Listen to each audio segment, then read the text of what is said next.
Morgen, Petra.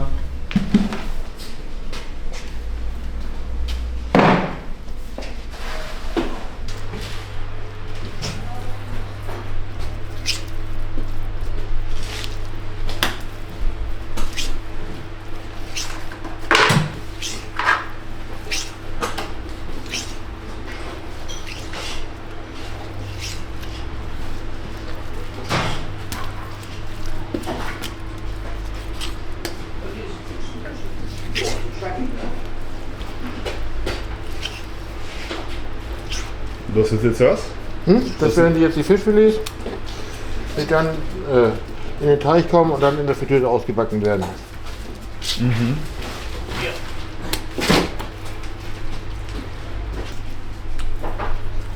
Ja, sagen Sie bitte, wie viele Kilo am Tag so? 80 an Spitzentagen. 80? Okay. Ja. Eine Menge. Das kommt da schon zusammen, ja. Das ist eine Menge. Ja. Okay, und die Stücke, die dann nicht mehr geeignet sind für die Filets zu geben, die ein bisschen zu klein sind, aus denen machen wir dann Fischfrikadelle. Ne? Die werden nicht aus irgendwelchen Abfällen gemacht oder was, sondern wirklich aus den Stücken, die nur zu klein sind, um die auf den Teller zu packen.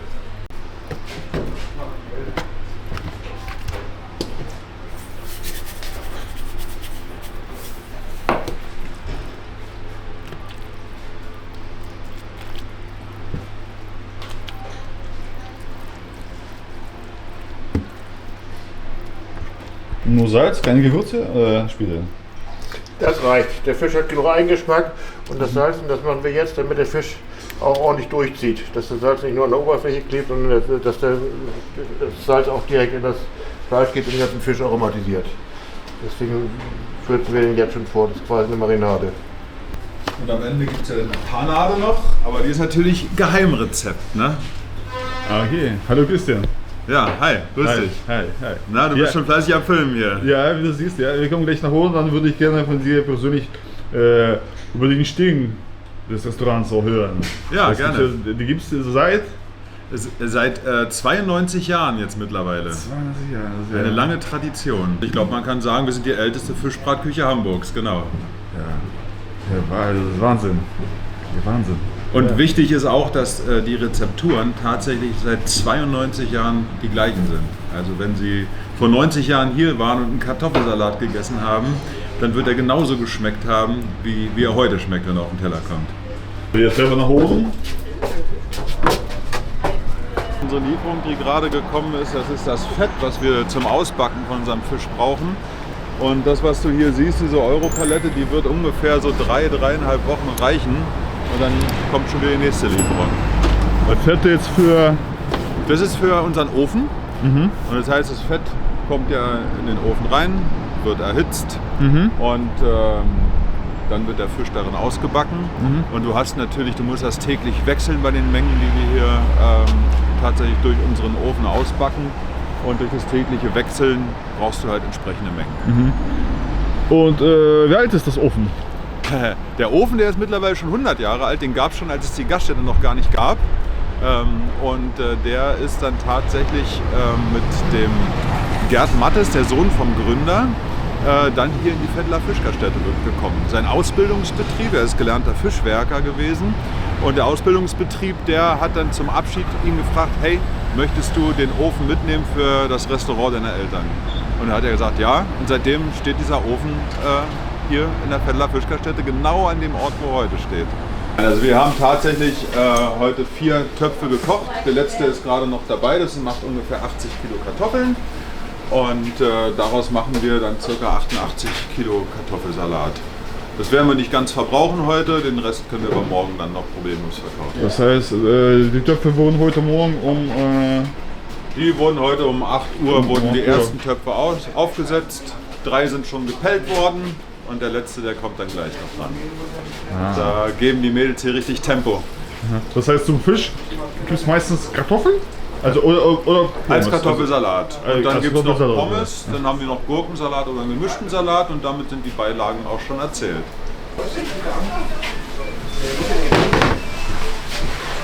Und Kartoffelsalat ist tatsächlich ganz wichtig, dass wir den jeden Tag frisch zubereiten. Und montags müssen wir halt ein bisschen früher schon anfangen, damit wir um 11 Uhr unseren Kartoffelsalat fertig haben.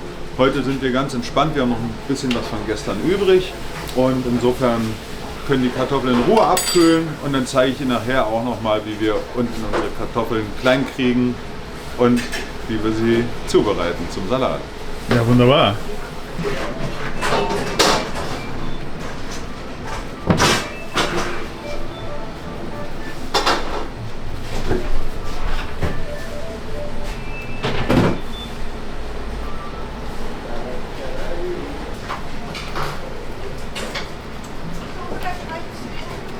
Das wird jeden Morgen gemacht, oder? Ja. Ja?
Das wird jetzt für was gemacht?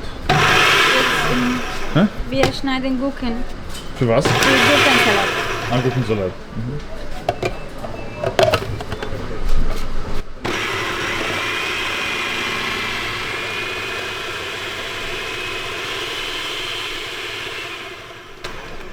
Gurkensalat? Gurkensalat, genau. Ja, da kannst du mal sehen. Das ist die halbe Ration für einen Tag.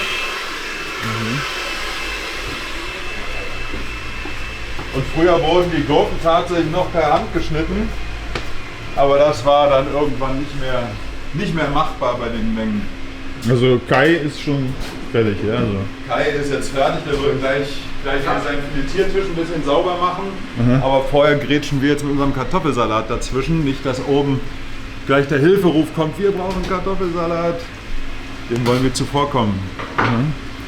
So, das macht hier auch ein schönes, altes, aber gut gepflegtes Arbeitsgerät. Das bauen wir mal kurz auf.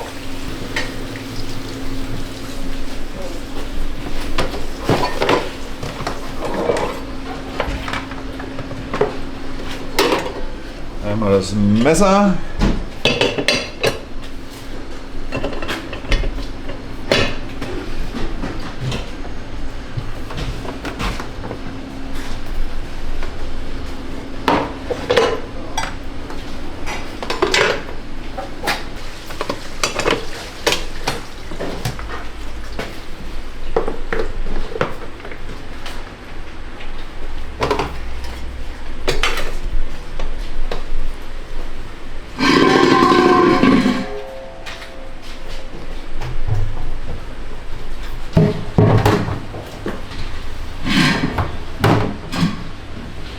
So.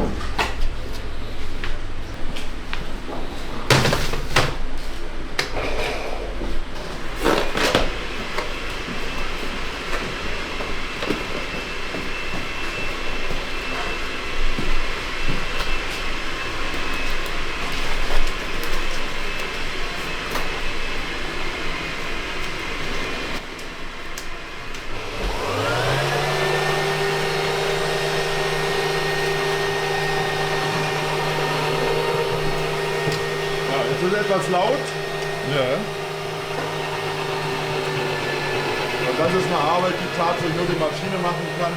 Sonst würden wir ja gar nicht fertig werden.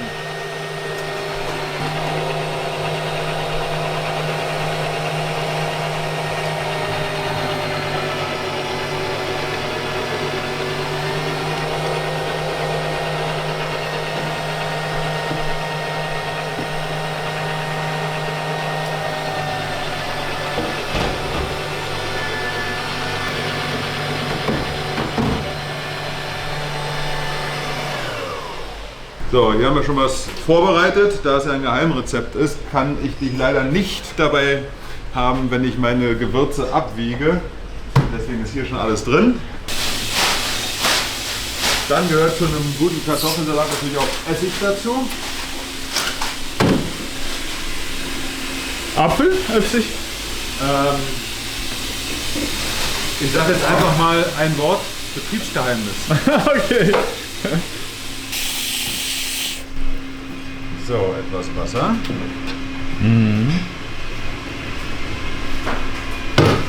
Ja, dann fangen wir mal an.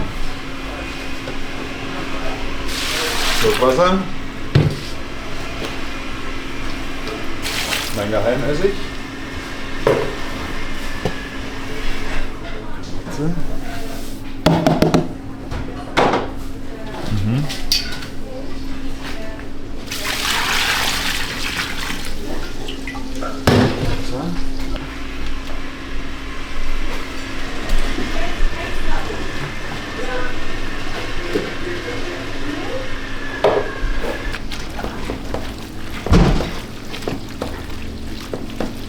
Jetzt musst du natürlich aufpassen, dass du die Kartoffeln, die Scheiben, die zarten Scheiben nicht zerstörst. Also mit Ruhe und Gefühl und wenig Kraft.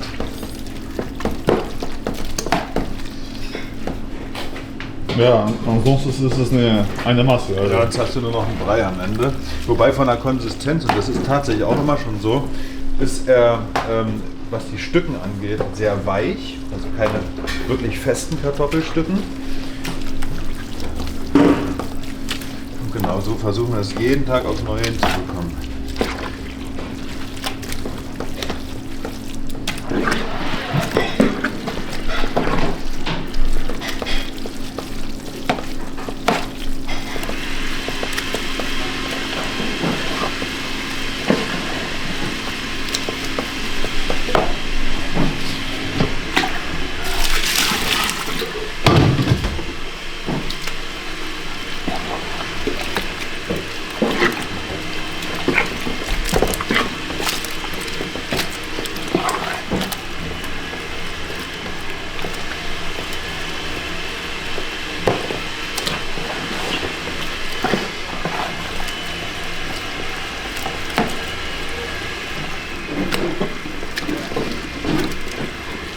Und langsam kommen wir jetzt ans Ziel. Wichtig ist, dass die Mayonnaise schön verteilt ist.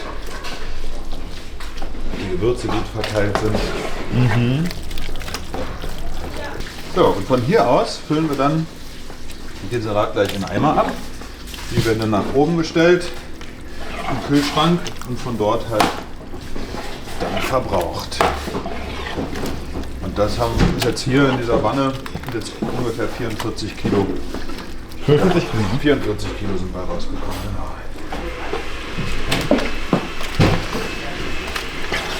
So, jetzt lassen wir ihn noch ein paar Minuten Ruhe zum Ziehen und damit erstmal erledigt. Ja, wunderbar.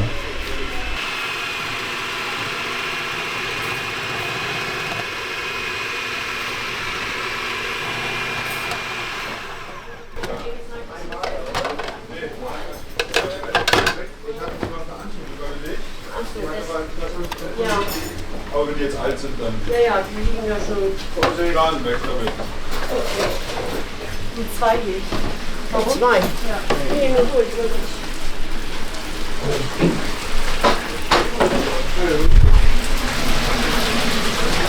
Deine Cola ist die rausgefunden am Fenster? Geht's noch weiter?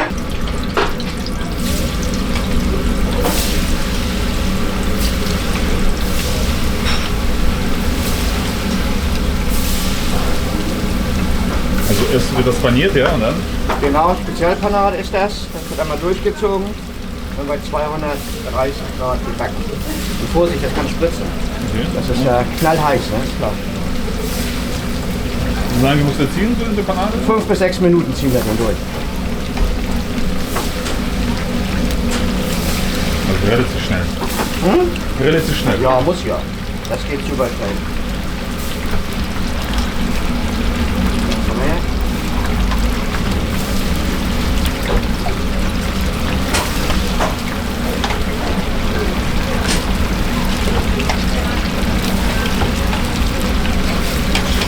Das ist unser Teig. Der wird ganz schlank gehalten, dass er super dünn ist. Und der wird super kross. So, wollen wir stören?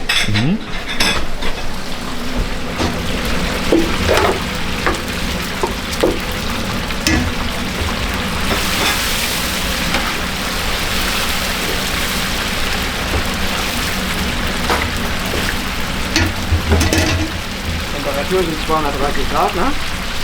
Ein bisschen Zeit, die das macht aber 230 Sekunden wieder auf. Hallo, Lisa. Ja. Fett? Sehr schön. Mach das Du hörst das auch, wie heiß der Ofen ist. Das hörst du nachher. Ob da die Temperatur hat oder nicht.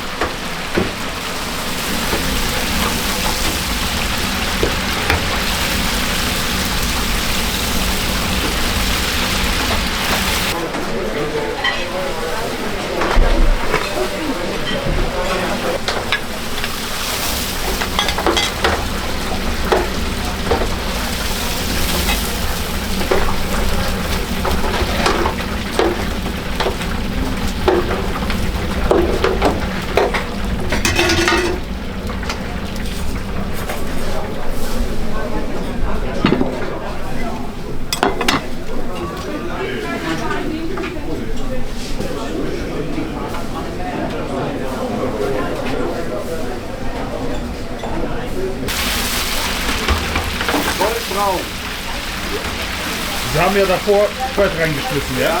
Was macht das Fett? Das hält die Temperatur. Und dass der Fisch backt, wenn da zu wenig Fett drin ist, Ja. dann merkt man das, dann ist der Fisch nicht so kross. Darum musst du immer so ein Level halten mit Fett, dann hast du so ein Ergebnis zum Schluss. Das ist der Grund. Das tut sich permanent auf, die ganze Sache. Ja, immer wieder neu, dann bleibt das auch neu und dann hast du halt so einen schönen Fischgeschmack. Und dann schmeckt das nicht nach Geflügel. Das heißt, wenn ich jetzt kein Fett einfüge? Ja, kaputt. Kannst vergessen, das ist eine halbe Stunde schmeckt der Fisch kacke. Entschuldigung. Und er wird nicht richtig kross und er verbrennt auch.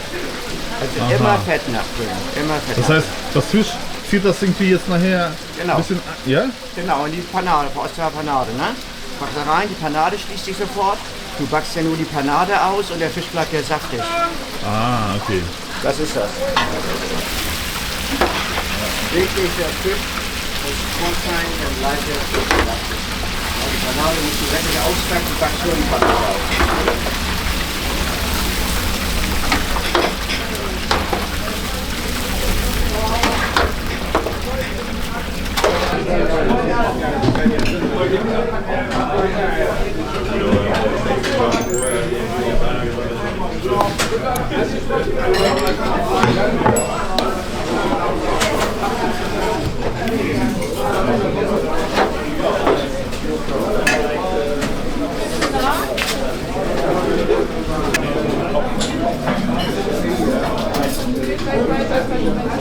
Das ist ein Spezialteig und der wird auch genauso wie heute, seit Jahrzehnten angerührt, auch unverändert.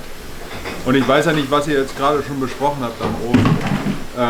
Der Trick ist ganz einfach der, dass diese Panade, wo wir den Fisch einmal durchziehen, wenn wir ihn reinschmeißen, sich sofort um den Fisch verschließt. Der Fisch zieht kein Fett und kommt damit am Ende knusprig nach dem Ausbacken aus dem Ofen wieder raus. Und das Geheimnis ist einfach, dass wir eine etwas höhere Temperatur haben fürs Ausbacken. Normalerweise ist bei einer Fritteuse bei 180 Grad Schluss und wir sind bei 200. Gut 200.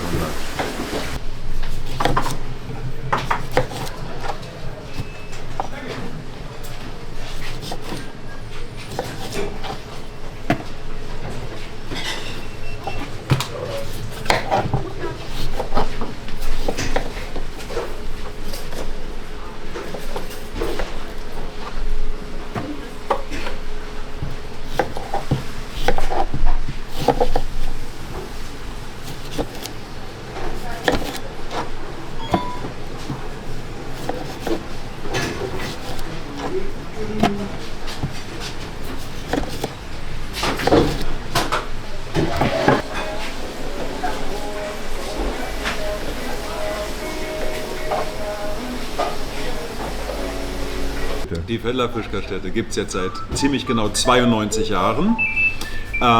Gegründet von Louis Mattes damals. Und es gibt seit Anfang an gibt's hier Fisch auf der Veddel in der Feldler Fischgaststätte. Und die Gaststätte hat eine relativ interessante Geschichte über die Jahrzehnte hinter sich gebracht. Also wir denken an den Krieg, wo die Gaststätte niedergebombt wurde, im Krieg noch aufgebaut wurde wieder und während des Krieges auch der Geschäftsbetrieb wieder losging. Dann gab es das schlimme Hochwasser 62. Man kann also sagen, den Krieg überstanden, das Hochwasser überstanden. Ja, und dann ging es ja weiter, als hier die Freihafengrenze war. Sollte tatsächlich hier noch eine Rückhaltefläche für LKWs entstehen. Und dann hat die Stadt gesagt und der Zoll gesagt, die Gaststätte wird abgerissen. Ja, aber auch da war Welches Jahr war das? das muss so Ende der 90er gewesen sein. Das genaue Jahr kann ich jetzt gar nicht sagen.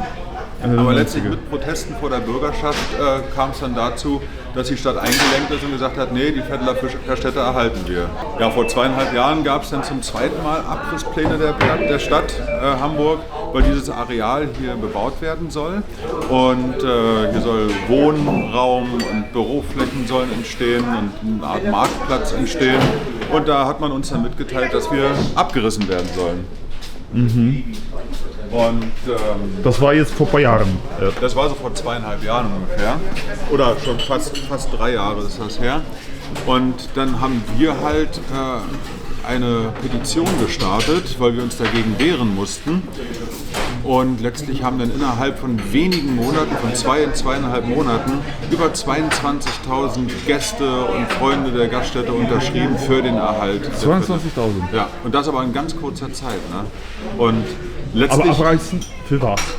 ja, damit man hier Wohngebäude hinstellen kann und Büroflächen erschließen kann auf diesem Areal. Und das ist ja am Ende geht es ja da schon um ein paar Millionen Euro. Wenn man Immobilien entwickeln möchte, zählt natürlich die Menge der Fläche. Und dadurch, dass wir jetzt stehen bleiben können, ist das Projekt natürlich um einige Millionen Euro schwächer geworden. Aber zur Petition zurückzukommen. Wir haben dann wieder Kontakt aufgenommen mit dem Bauamt, mit der Politik in der Stadt und haben denen diese Zahlen präsentiert. Und plötzlich hat man uns gesagt, das ist ja beeindruckend, dass so viele Menschen diese Gaststätte hier erhalten möchten. Und damit wurde das Thema interessant. Interessant für die Politik, wo also interfraktionell dann eine Unterstützung kam, auch aus der Politik, um uns zu erhalten. Und letztlich ging das Thema sogar bis in die Bürgerschaft rein und kam dort zur Abstimmung. Und das Ergebnis ist, dass wir hier an unserem Stammtisch eine Urkunde hängen haben von der Frau Stapelfeld, der damaligen Senatorin, bestätigt schriftlich, dass die Feldler Fischgaststätte als Institution der Stadt Hamburg erhalten bleiben wird.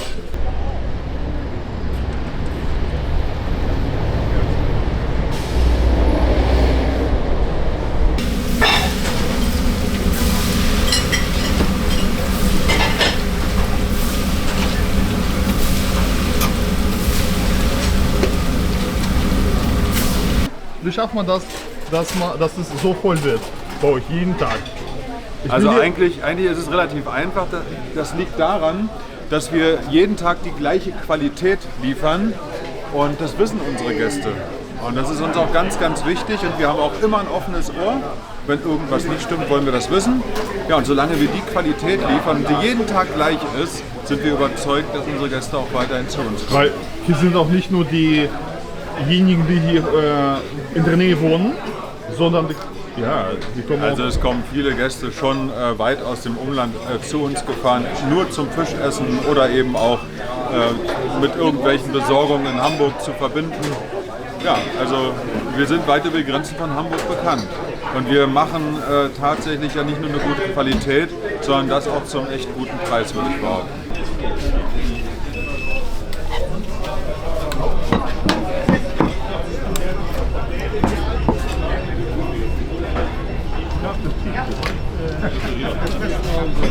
Einmal den Pager bitte. Ja. So, einmal die große, Baby und klein. Guten Appetit. Vielen Dank. Du heißt? Charlene, Charlene. genau. Ja. Wie lange arbeitest du hier?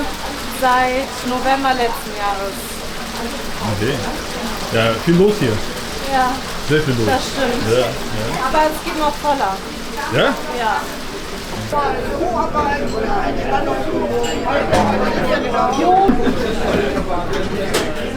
Flasche oder ein Glas?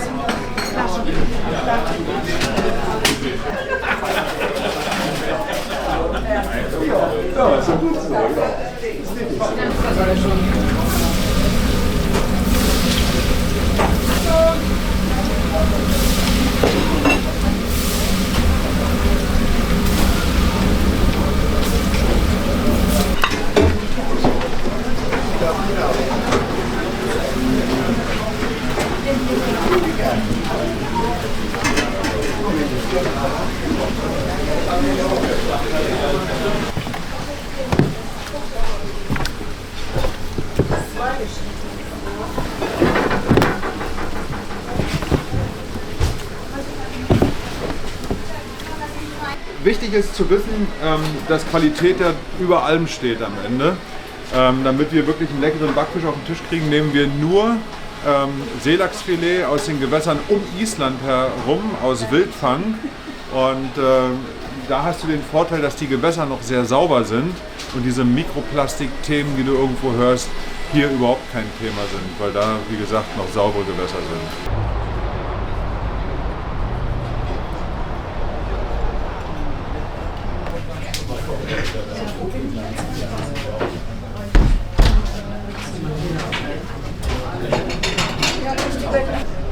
Zweimal Remoulade, Yep. eine große Yep. mit Kartoffelsalat Genau. und noch eine große mit Gurkensalat. Jawohl. Guten Appetit. Danke. Bitte. Ich komme dann nur wieder.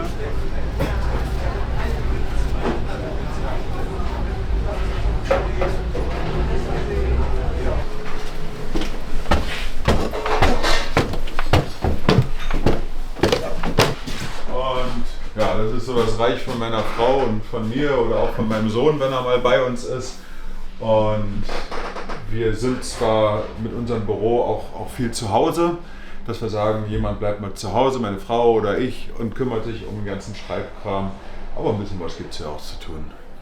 Ja. Ja, wenn ich das erwähnen darf, also die Möbel sehen auch so.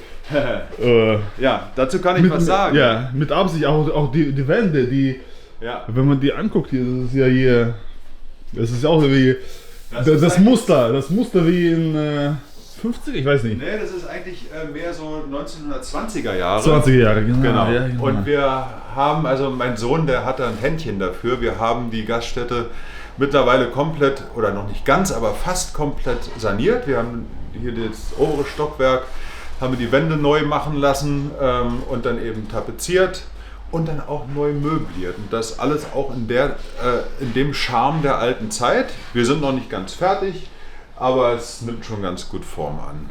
Ja, hier so Parkettboden. Ja, der muss auch so bleiben. Das, Ja, genau, das das geht ist ja- überhaupt gar nicht anders. Na. Da lag viele Jahre Linoleum drüber und wir haben gesagt, nein, raus mit dem Linoleum, wir wollen hier diese schönen Dielen wieder. Also alles authentisch. Das ist ja- Ja, gehört halt dazu. Ne? Wir sind halt ein alter Betrieb und ja, das ist auch hinter den Kulissen zu sehen. Ja.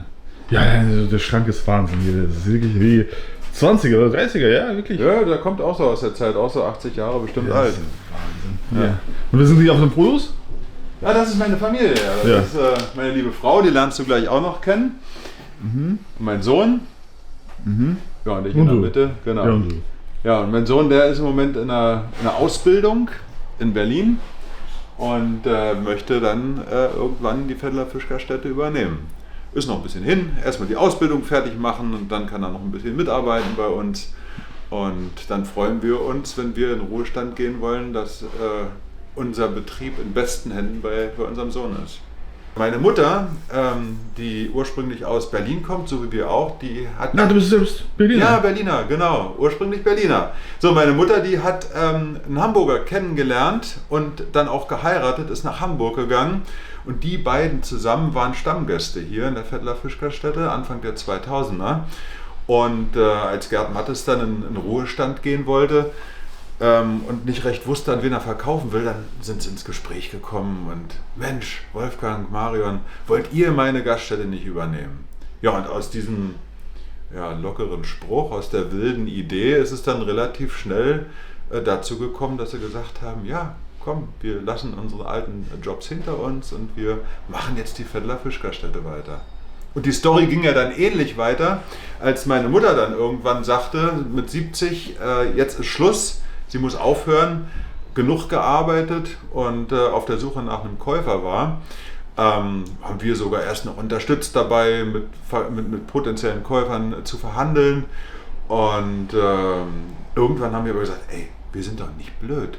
So eine Gaststätte, so eine Hamburgense, die kannst du doch nicht aus der Familie geben. Und letztlich waren mein Sohn und meine Frau diejenigen, die gesagt haben, hey, wollen wir das nicht machen? Wollen wir nicht auch nach Hamburg gehen und die Gaststätte von deiner Mutter weitermachen? Und so ist es dann gekommen. Das ist der alte Vettler Marktplatz, den du hier siehst. Und hier steht auch die Tunnelstraße. Und in der Tunnelstraße war von vornherein hier in einem der Wohngebäude die Vettler Fischgaststätte zu Hause. Und das ist das, was im Krieg niedergebombt wurde. Also, Die ganzen Wohngebäude. Hinten gab es noch einen Ballsaal, der stand sogar tatsächlich noch bis in die späten 1990er Jahre. Ja, und jetzt gucken wir mal, was wir noch finden. Und hier gab es früher sogar eine Postkarte der Vettler Fischgaststätte. Gibt es jetzt übrigens auch wieder, haben wir wieder in unserem Programm, dass wir Postkarten von uns verkaufen. Und das ist die Vettler Fischgaststätte so, wie sie im Krieg wieder aufgebaut wurde. Wohngebäude waren größtenteils verschwunden. Hier im Hintergrund sieht man noch ein Gebäude, was nicht zerbombt wurde. Und im Krieg wurde hier vorne der Gastraum wieder aufgebaut. Und das war die Vettler Fischgaststätte. Und nach dem Krieg 1947 wurde dann das Gebäude hinten dran gebaut, in dem wir uns jetzt gerade hier im Obergeschoss befinden.